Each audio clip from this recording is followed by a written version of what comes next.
Alright, text message, make sure we're going live. And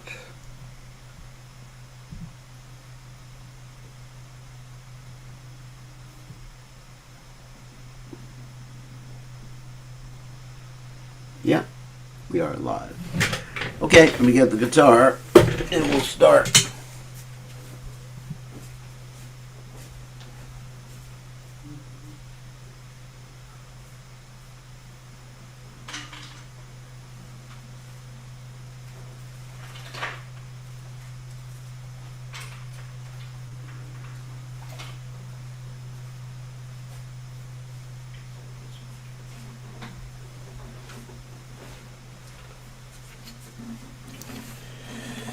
Okay.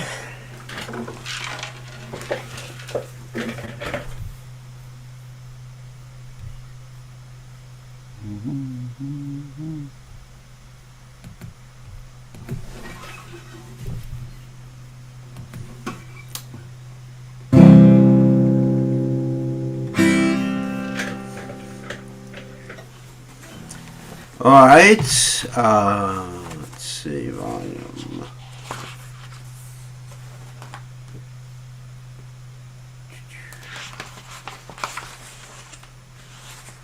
Try something new today. Let's see a new chord progression. I know my backdrop is black. I'm doing this deliberately.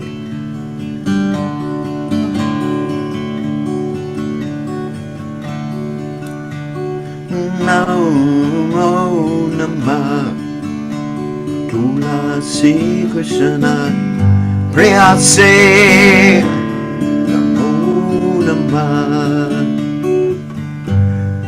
Radha Krishna Seva Bhava Hey Abhinasi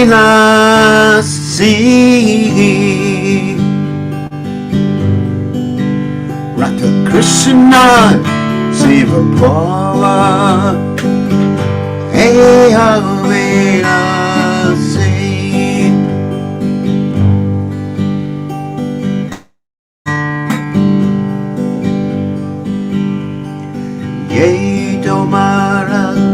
Sharanai Daravanchapurna Hoy Vipakari Kotare Yavanamasi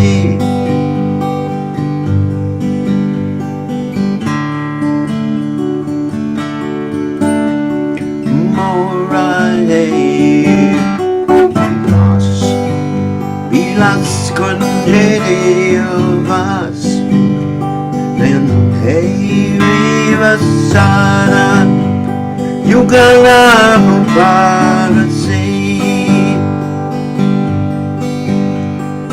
Hey Neve Danadara Sakiranu Gata Kora Sevari Karadiye Goro Nijatasi Dina Krishna Dasi Koi Hey no Mora Koi Shirada Govinda Preme Satayena Vasi Namo Namah Krishna Priyase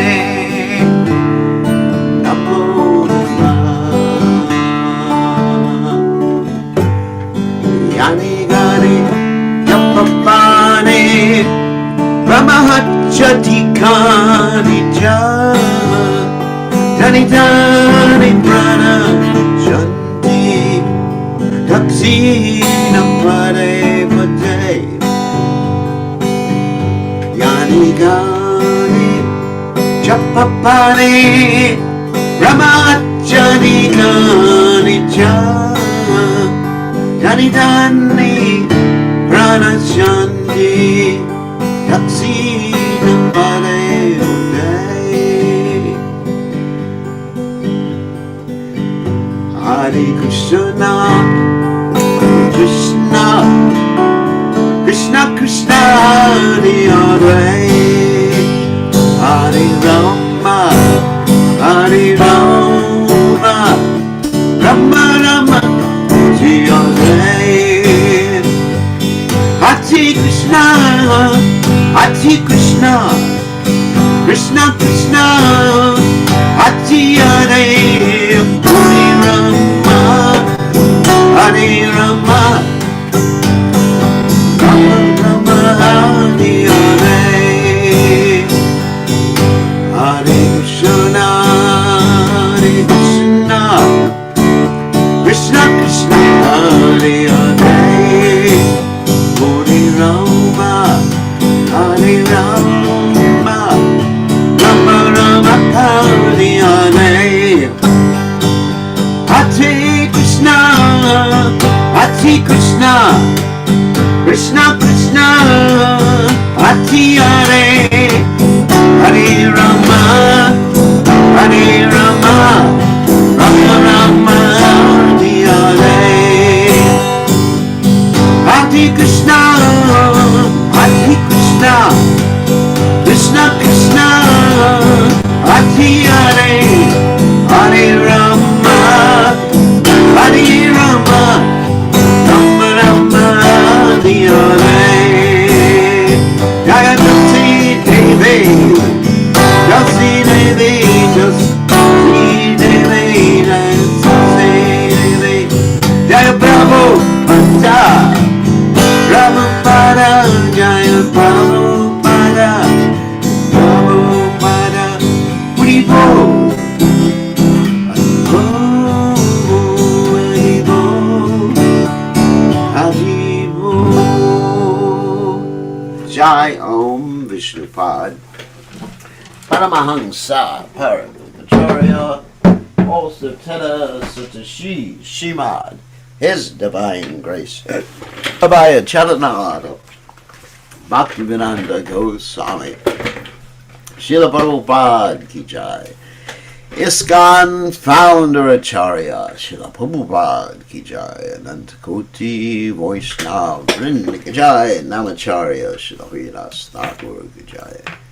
Friends, say Kaho Sri Krishna Chaitanya, Prabhu Nityananda Sidvaita Gadadha, Sripasadi Gaur Bhakta Vrinda Ki Jai, Sri Sri Radhakrishna Gopikopnath, Shyam Kunda Radhakunda, Giri Govardhan Ki Jai, Vrindavanam Ki Jai, Mathuradam Ki Jai, Jagannath Swami Ki Jai, Yamunamai Ki Jai, Shrimati Lalasi Devi Ki Jai, Samaveda Bhakta Vrinda Ki Jai, Gaur Premananda Hari Hari Bol. All glories the assembled devotees, all glories the assembled devotees, all glories the assembled devotees, all glories to Shri Guru and Gauranga, Srila Prabhupada Ki Jai.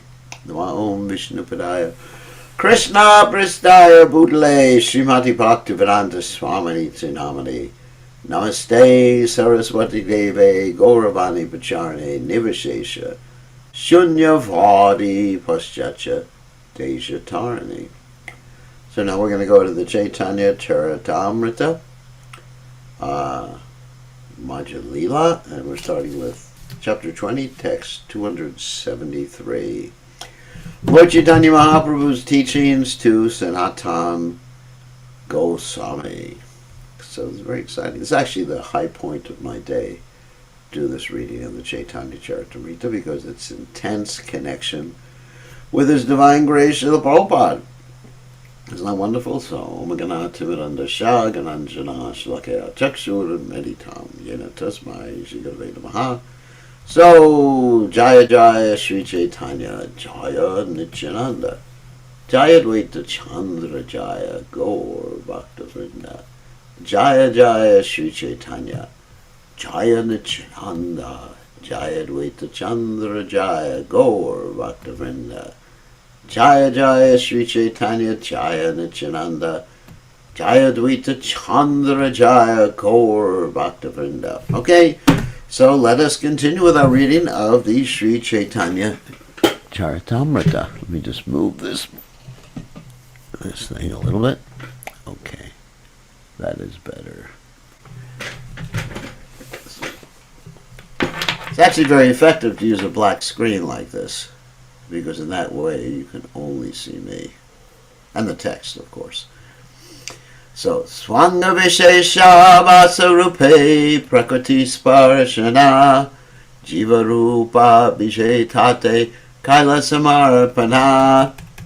To impregnate with the seeds of the living entities, the Lord himself does not directly touch the material energy, but by a specific functional expansion, he touches the material energy, and thus the living entities, who are his parts and parcels, are impregnated into the material nature. Just to reiterate what we talked about yesterday, material energy is inert like a lump of clay, and the Lord looks at that lump of clay, and he injects that lump of clay, and that, as described here, by specific functional expansion. That's Lord Shiva, of course, who deals with the material energy, who deals with Maya, because Krishna never touches Maya or illusion. Never touches. He can't come in contact, or he could do anything he wants, but he doesn't come in contact with the material energy at all. Not at all. We are also not in touch with the material energy. Got news for you. But because we're in an illusion, we think we are in touch. We think that I'm touching my hands together. I'm not touching my hands together. What's the sound of one hand clapping? What's the sound of two hands clapping? Anyway. So according to Lord Krishna in the Bhagavad Gita, in the 15th chapter, text 7, very important verse. Mame vangsa jiva loke jiva bhuta sanata savanakstastani indriyani prakadistani karshati. The living entities in this conditioned world are my eternal fragmental parts. Due to conditioned life, they are struggling very hard with the six senses, which include the mind. So that word conditioned is very interesting. Like a conditioned soul is conditioned or brainwashed to act in a certain fashion by his conditioning. That sounds like I'm using the same word. But by his conditioning means he's in touch with the modes of nature. He's hypnotized by the modes of nature. That's like the conditioning. And he's forced to act in a certain way, and he thinks he's a certain thing, and therefore he's struggling with the senses and the mind. So we have to become unconditioned, and the only way I know of becoming unconditioned is chanting the Lord's holy name.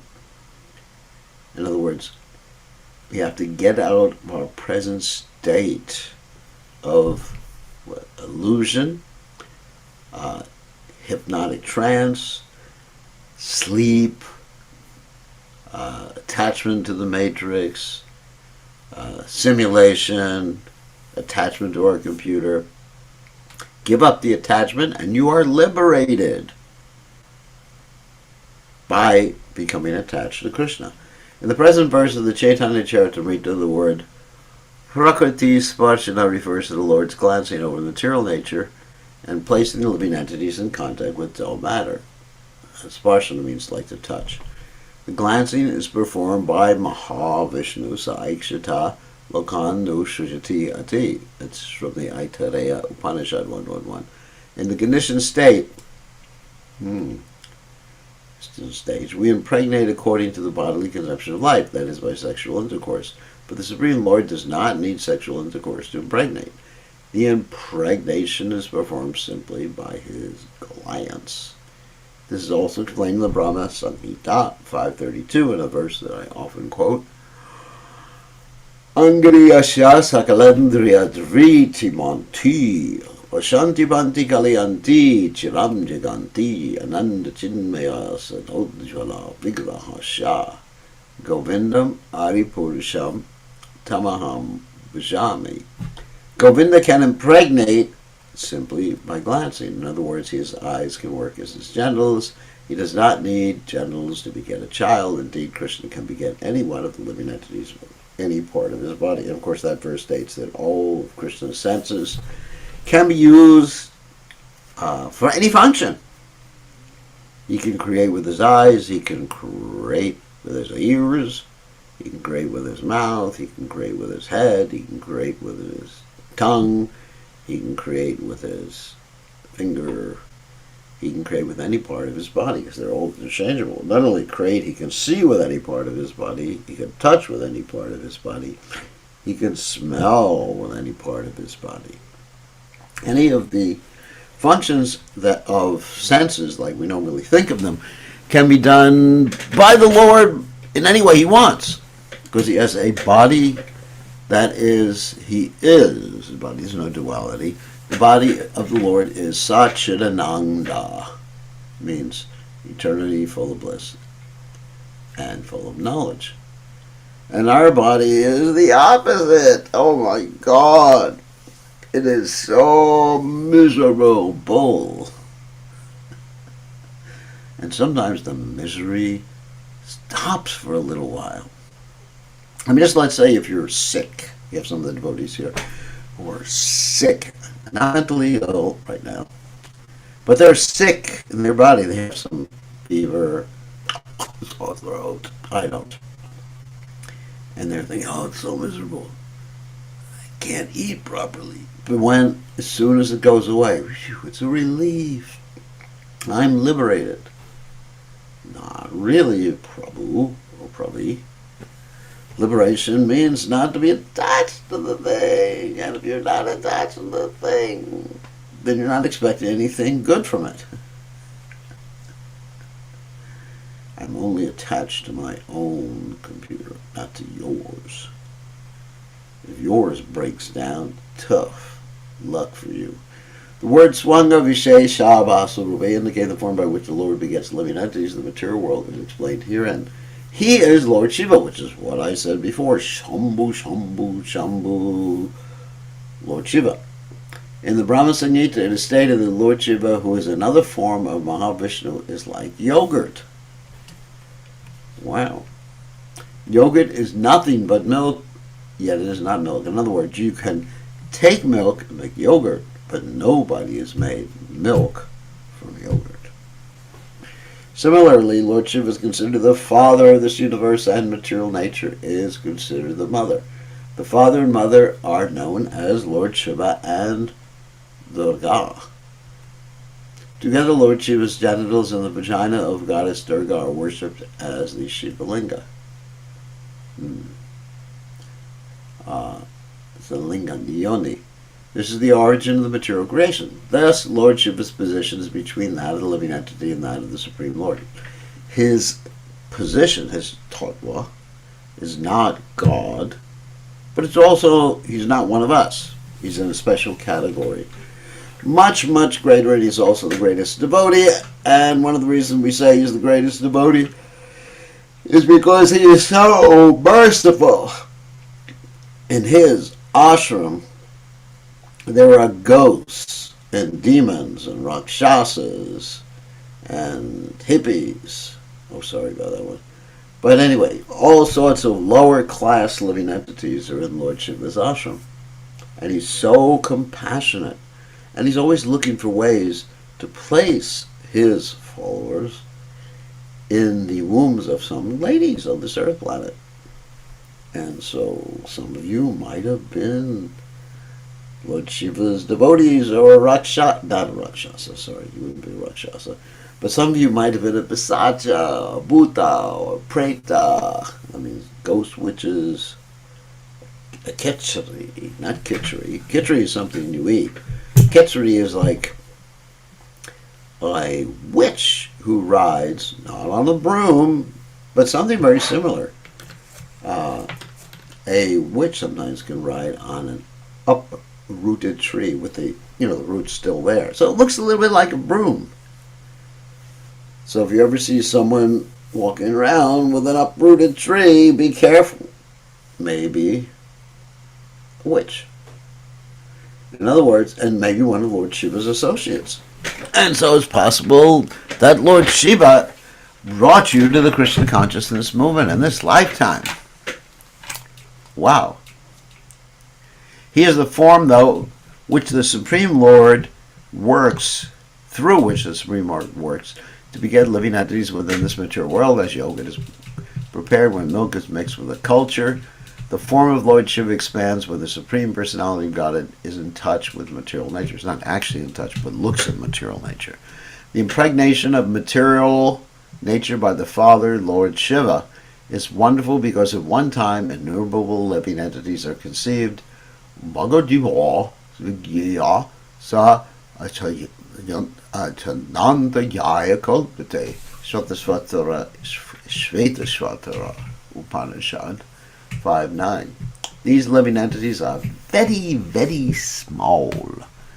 Kesha Grakshata Vaksha Shatamsa Sadrishatmakaha Jiva Sukshma Swarupo Yam Sankhya Tito Hi Chitkanaha.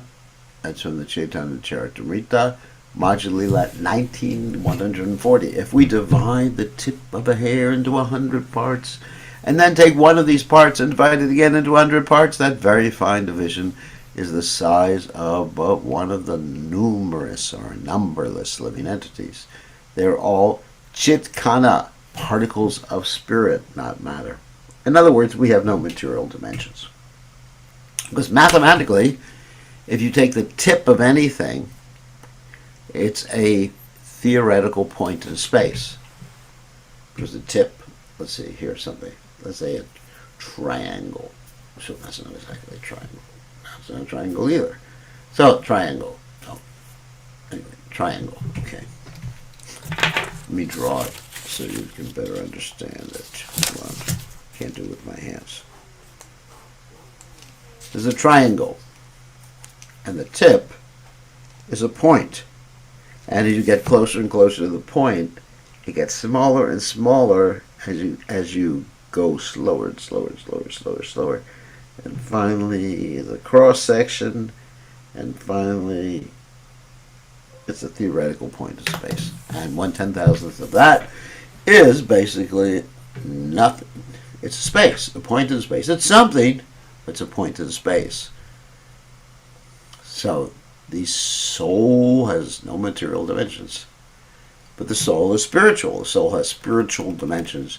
The innumerable Brahmandas, or universes, come from the pores of the Lord's body. Wow. So that's the Mahavishnu. At the time of the creation, he breathes out. And all the living entities, all the universes come out in seed form from his body, from the pores, from the breathing, and they expand. There's the expanding universe, the Big Bang, as it's explained. And the innumerable living entities come out from the pores of the transcendental body of the Lord. This is the process of material creation. Without the living entities, this material nature has no value. In other words, the only reason, teleology, the reason for this material energy, and actually the cause too, the ultimate cause, is that it's a place for living entities to be imprisoned. That's it. That's why Krishna creates the place. Otherwise, why would Krishna create a place that he doesn't go to, doesn't have any interest in, unless it serves some purpose, right? If you don't have any prisoners, why would the stupid government construct a prison house? Doesn't make sense. There has to be some prisoners. Then the government constructs a prison house. That's really important. Prisoners are necessary to have a prison house. Both emanate from the pores of the transcendental body of Lord Mahavishnu, who sits down in the causal ocean or lies down. They're different energies. The material nature is explained as follows by Lord Krishna in the Bhagavad Gita, 7th chapter, text 4. These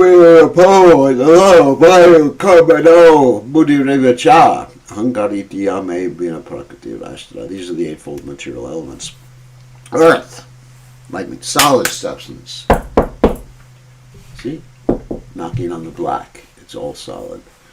So, earth, water, liquid, Fire. It's like plasma. Well, now I'm scientific. Air. Gas. Some gaseous substance. Ether. Ether means space. Even if you take away all the air, if you had a bell jar and you took away all the air between these two fingers, there would still be a space between the two fingers.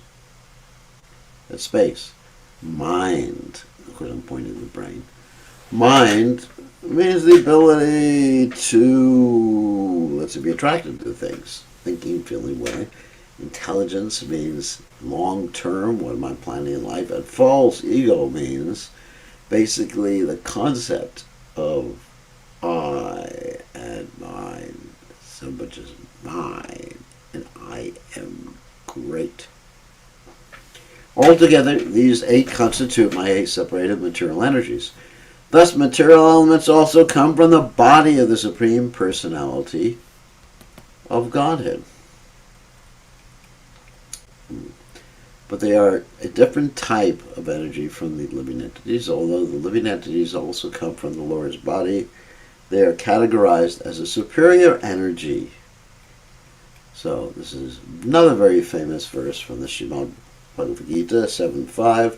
Aparayamitistvanyam prakritim vidime param jiva bhutam mahabaho yeyedam daryate jagat.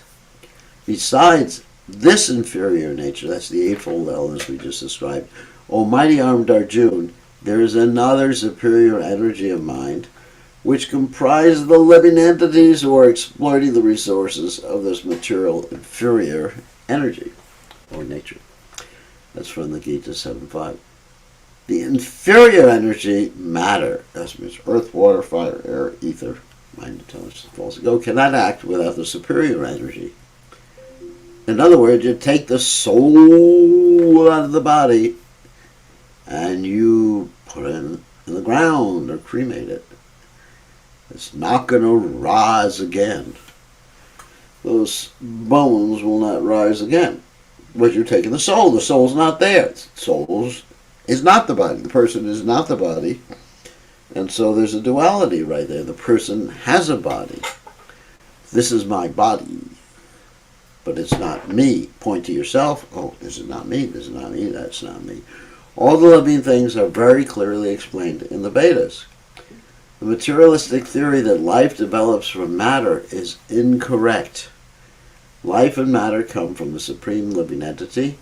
Therefore, being the source of both, that Supreme Living Entity Krishna is described in the Vedanta Sutra 112 as Janmajasya Yataha, Srimad Bhagavatam 111, the first verse. Or the original source of everything, Sarva Karna Karnam, Brahma Samhita 5.1. Sarva Karna Karnam means, Sarva means all, Karna Karna, of all causes. There's causes, but then there's the cause of the cause. And Sarva Karna Karnam indicates that Krishna's consort is the cause of all. Krishna is the cause of all. Sorry. Krishna's energies are caused by Krishna, and nothing causes Krishna.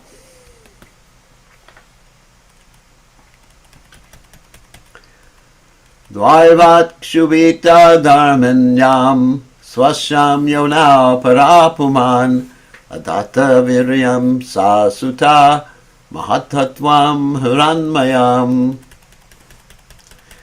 At a time beyond memory, after agitating the material nature, into 3 qualities, the Supreme Personality of God had placed the semen of innumerable living entities within the womb of that material nature. That's Lord Shiva.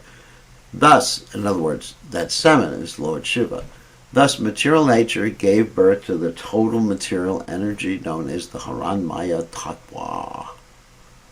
Wow. The original symbolic representation of the cosmic manifestation. So that's the beginning, and then it further expands as the whole cosmic manifestation. This is a quotation from Srimad Bhagavatam 3:26-19, Lord Kapila is explaining to his mother the relationship between the Supreme Personality of Godhead and material nature.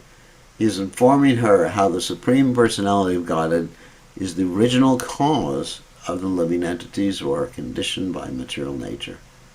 Over and above the 24 elements of the material creation is the Supreme Personality of Godhead, the cause of all causes. 24 elements are, first of all, the earth, water, fire, air, ether, mind, intelligence, false ego, then the six senses, including the mind, and then the objects of the senses. Got it?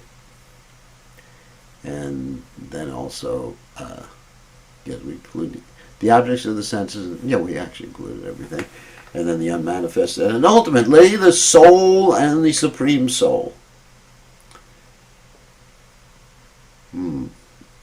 Life comes not from matter, but from life itself, as explained in the Vedas.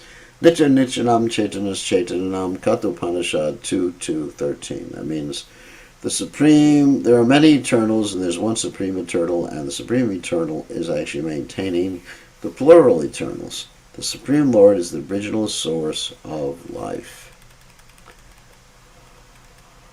Kalavrityakibayam Gulabayam Adhoksaja Purushenatma Bhutena Viryamadhata Viryaban.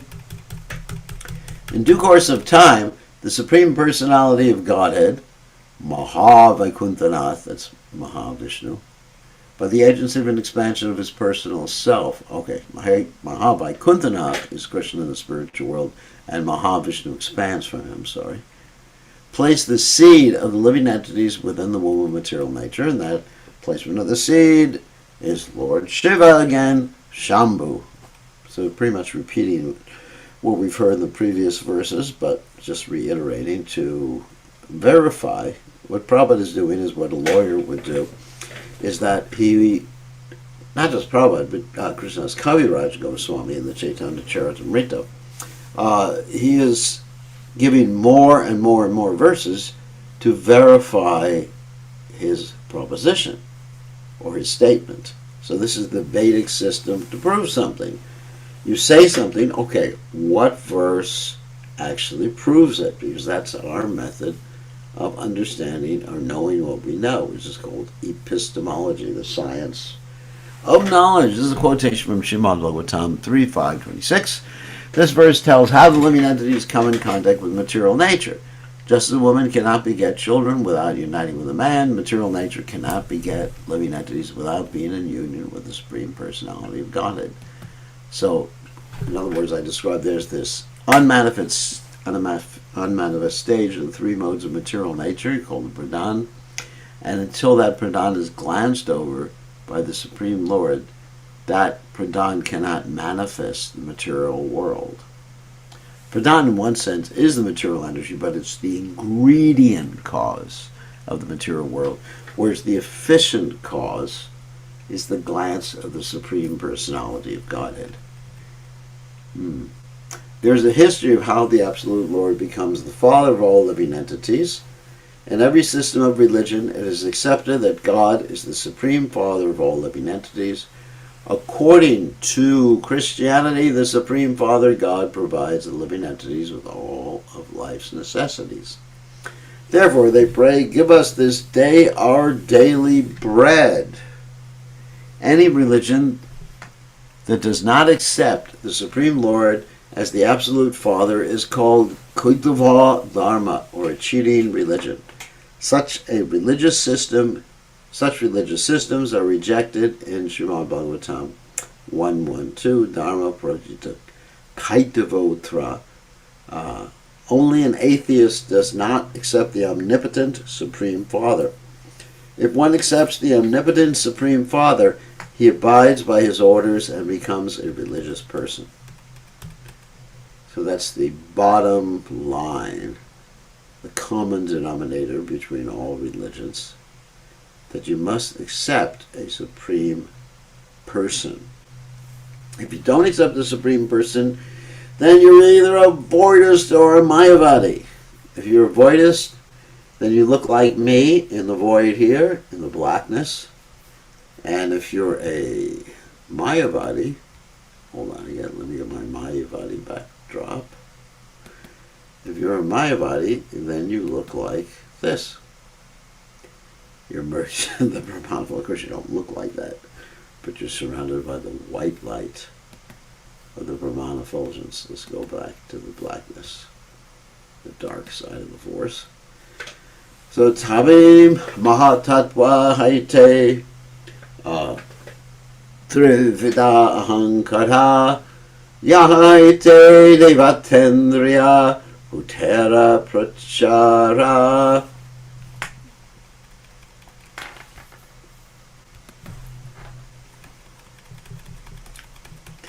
First, the total material energy is manifested, and from this arise the three types of egotism, which are the original sources from which all the demigods, controlling deities, senses, and material elements expand. Three types of egotism. Egotism means the sense of who I am. So, egotism in this world is the sense of who I am without being connected to Krishna. The three types of egotism, ahankara, are technically known as Vaikarika, Taijasa, and Tamasa. It's explained later on in this purport. The Mahatattva is situated within the heart, or Chitta, and the predominating deity of the Mahatattva is Lord Vasudeva. Bhagavatam 3:26-21.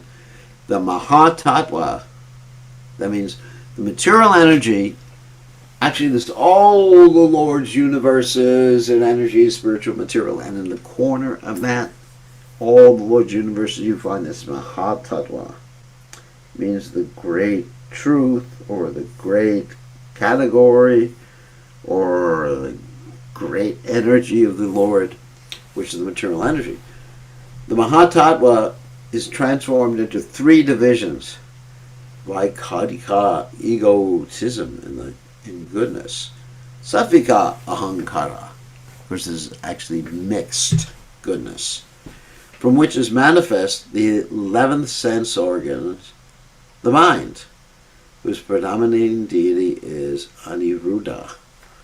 That's from the Srimad Bhagavatam 3:26-27-28. Taijasa, or egotism and passion, Rajasa, ahankara, from which are manifested the active and knowledge-acquiring senses, along with the intelligence, whose predominating deity is Lord Prajuna. It's from Bhagavatam 3:26-29-31. And Tamasa, or egotism and ignorance, from which sound vibration, Shabda Tanmatra, expands. From sound vibration, the sky, Akash, is manifested, and then the senses, beginning with the sense of hearing, are also manifested. Of these three types of egotism, Lord Sankarsana is the predominating deity. In the philosophical discourse known as the Sankhya Karika, getting a little technical here, it is stated, Sattvika ekada shakha pravarte by kritad ahankarat bhutadesh tanmatram tamasa tajasadhyubayam. Okay, that's verse. Sarvatathramili Srijila Brahmanandara Gana Ananta Brahmanandatara Nahika Gananta. Combining all the different elements, the Supreme Lord created all the universes. Those universes are unlimited in number. There's no possibility of counting them. Inho Mahatrashta Purusha Mahavishnu Nama Ananta Brahmanda Tanra Lomakupa Dhamma. The first form of Lord Vishnu is called Mahavishnu. we're just reiterating things you've read before, or we've read before, or I've read before, so there's no need to me explain it. He is the original creator of the total material energy. The innumerable universes emanate from the pores of his body.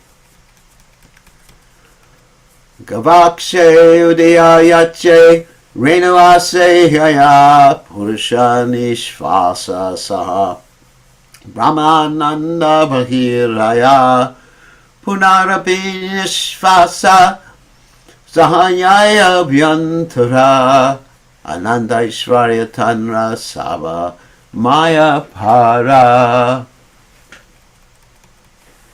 These universes are understood to be floating in the air that Mahavishnu exhales. Now, this air is not like the air we have on this earth planet. It's a different type of more subtle air. It's floating in the atmosphere. Whatever atmosphere is there. They are like atomic particles that float in sunshine and pass through the holes of a screen. All these universes are thus created by the exhalation. Exhalation means when he exhales. And when Mahavishnu inhales, they re-enter his body. Bhutva Bhutva Bhutva Praliyate. That means the destruction of all the universes, and exhaling is the construction, or the beginning of all the universes. Krishna doesn't have to directly construct, just like the hammer and nails and construct all the universes. He just wishes it. He's Swarat. He's independent, and he's Aptakama, so he just wishes something to happen, then his energies and devotees take care of it. And when Mahavishnu inhales, they re-enter his body. The unlimited opulences of Mahavishnu are completely beyond material conception. Yashaika nishvasita kalam matavalambya Jivanti loma vilaja jagarandanata Vishnur mahansahi asha kala vishesho Govindamadi purusham tamaham bhajami. The Brahmas and other lords of the mundane world appear from the pores of Mahavishnu and remain alive for the duration of his one exhalation. I adore the primeval Lord Govinda, of whom Mahavishnu is a portion of a plenary portion. In other words, everybody in the universe remains, of course not in the same body, but there's living entities and the universe remains until the Lord begins to breathe in. When the Lord breathes in, then all the universes and everything enters into the Lord's body, including all the living entities, and thus there's a time of dissolution. So you're in trouble at the time of dissolution, because you will dissolve. This is a quotation from the Brahma Samhita 548. For an explanation, refer to Adi Leela, chapter 5, verse 71. Samasta Brahmanda Ganera Hino Hantayami Karanadakshai Sabha Jagatera Swami. Mahavishnu is the super soul of all the universes, lying on the causal ocean. He is the master of all material worlds. In other words, super soul means basically he's giving you intelligence, remembrance, and forgetfulness, and also he resides in everyone's heart. He resides in everyone's heart as the Shiradakshi Vishnu, which is his expansion, which is non-different from him, as is the Garbhodaksha Vishnu, which is the form of Vishnu that resides within each and every universe. Eta Kailan Pratama Purushera Tattva Dvitiya Purushera Ebe Sunaha Mahatva. I have thus explained the truth of the first personality of Godhead, Mahavishnu. I shall now explain the glories of the second personality of Godhead. Now we're going to hear about Garbhodaksha Vishnu. Say Purusha Nantakoti Brahmanda Shriya Ekagamurti Praveshila Bahumurtihana. After creating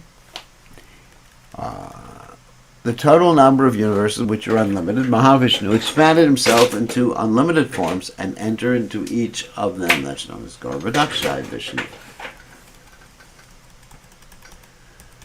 Praveshakariyadeke Sama Andakara Rahite Nahika Sthana Karila Vichara.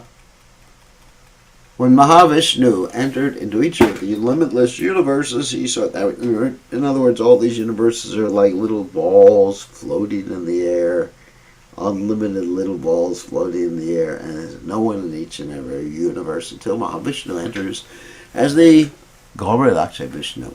He saw that there was darkness all around, that there was no place to stay. Therefore, he began to consider the situation.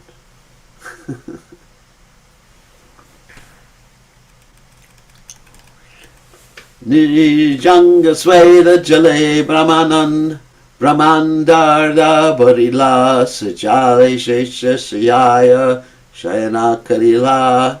With the perspiration produced from his own body, because the Lord can do anything with his body he wants. The Lord filled half the universe with water. He then lay down on that water on the bed of Lord Shesh. Lord Shesh is Balaram, or Vishnu's first expansion.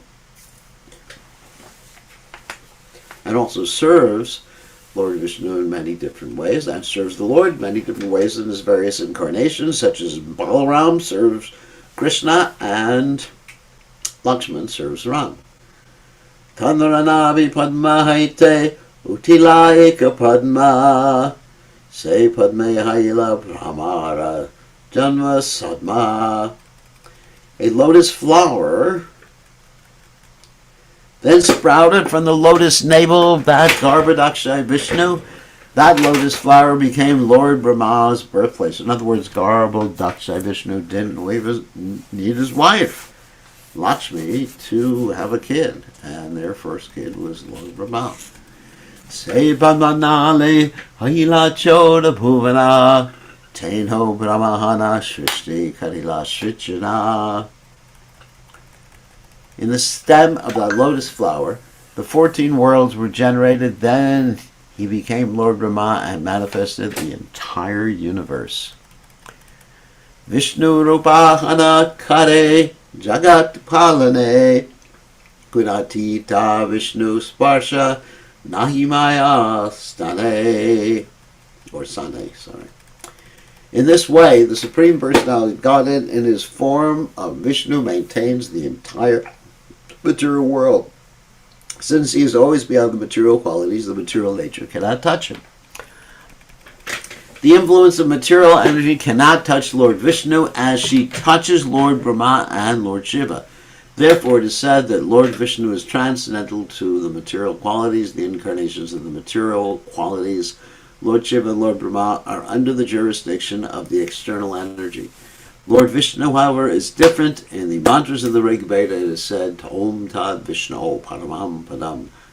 That's Rig Veda Samhita 1:22-20. That means, Om Tad Vishnu Paramam Padam Pashanti Yat Suriya.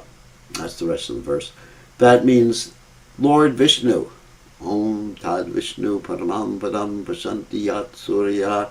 That means that not only is Lord Vishnu transcendental, but all the demigods are worshipping him. 1:22-20. The words Param, Am, Padam indicate that he is transcendental to the material qualities because Lord Vishnu is not within the jurisdiction of the material qualities. He is always superior to the living entities who are controlled by the material energy. This is one of the differences between the Supreme Lord and the living entities. Lord Brahma is a very powerful living entity. He is like us. In other words, one of us does a lot of pious activities. You have to be Lord Brahma. That means you are the king of the whole universe. And you got the troubles of the whole universe on your shoulders. And Lord Shiva is even more powerful.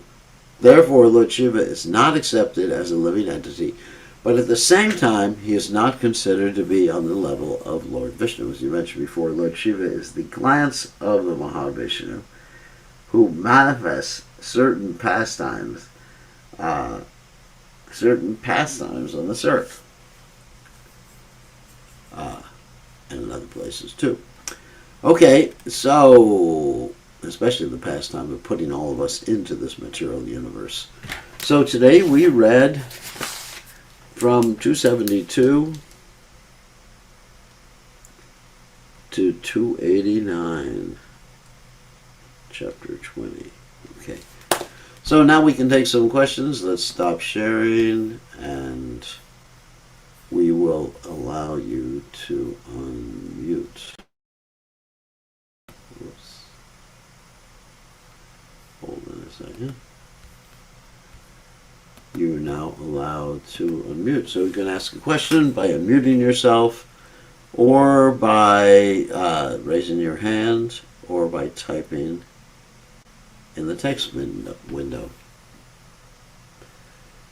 So, who has a question? Now's your opportunity.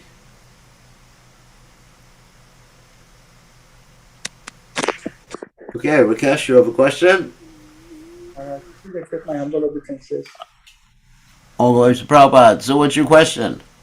My question is, in the previous chapters, like when the King Pratap Rudra and like the Chaitanya Mahaprabhu, when first time he was going to the Prayagraj and he went to the river and he took the like bath in there. All the queens came in on the, what do you call it, on top of the elephant, and they watched him taking a bath in the river. Yeah. So related to that, so why would he allow queens to watch him bath, like taking shower? Well, he wasn't naked taking a shower. He was taking a shower in his normal clothes. I mean, we don't, like if someone goes into the Ganges and takes a bath or snan in the Ganges, they don't just like go naked like we're normally accustomed. Of course, shouldn't do that. But no one is normally accustomed to bathing like that. So it's an open thing. There's no problem. Oh, It's not a private affair if one goes swimming. okay. Yeah. In the, It's not like bath, like you're accustomed. You go into the shower, and you turn on the shower, and whatever you got to do in the bathroom. It's not what's being mentioned there. Okay, don't worry, Lord Chaitanya is not doing anything private in public. Okay, who else has a question?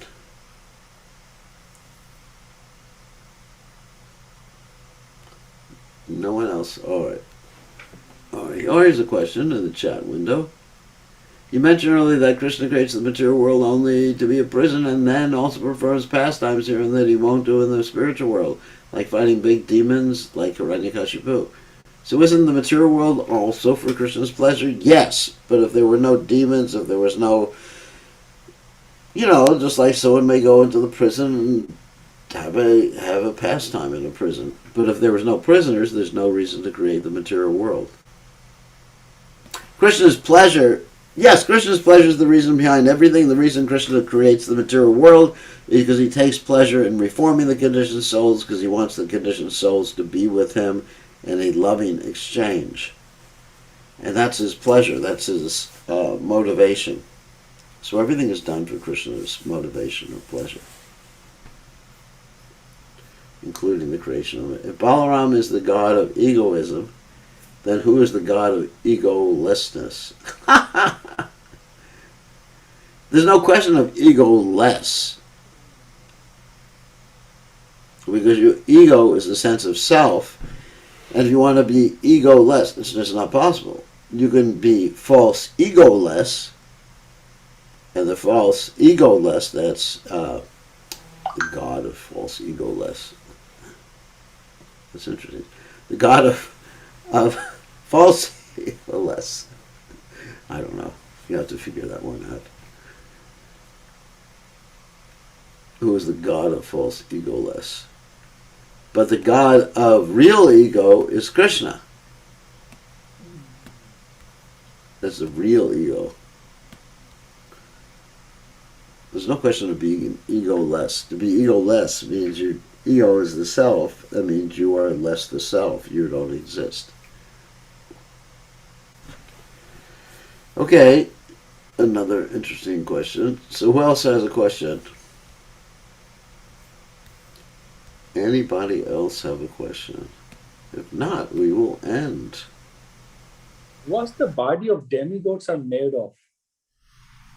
Subtle material elements. Mind, intelligence, and false ego? Yeah. Yeah, not the gross material. They're not made. Well, there's some space there too, but or ether. But they're not certainly not made of earth and water and fire. Except for Agni, he has fire, but I think it's a more subtle type of fire.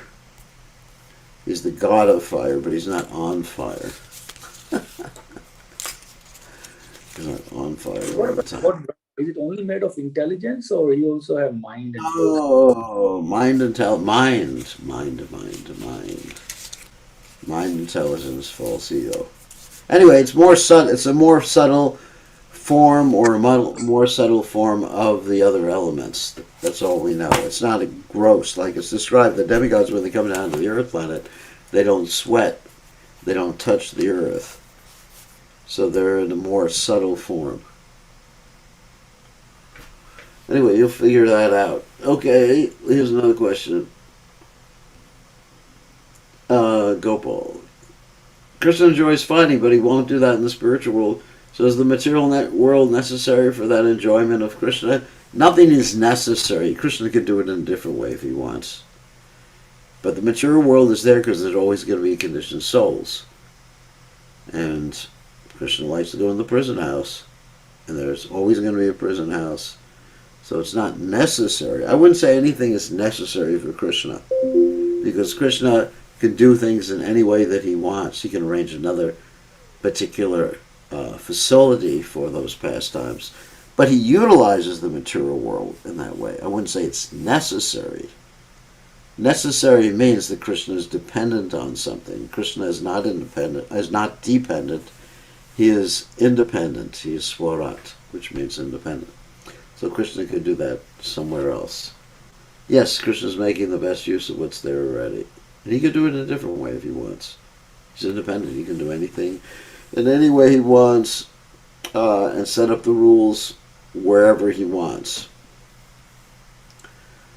But because of the material world, and there's always going to be a material world, except during the time of the dissolution, but other than that, there will always be a creation because there will always be rascals, and therefore Krishna takes advantage of that particular situation. All right, I think we will end now. It's getting late. It's past my bedtime. Not really. Okay, we'll see everybody tomorrow evening, same time, same station. All glory is to His Divine Grace. Srila Prabhupada.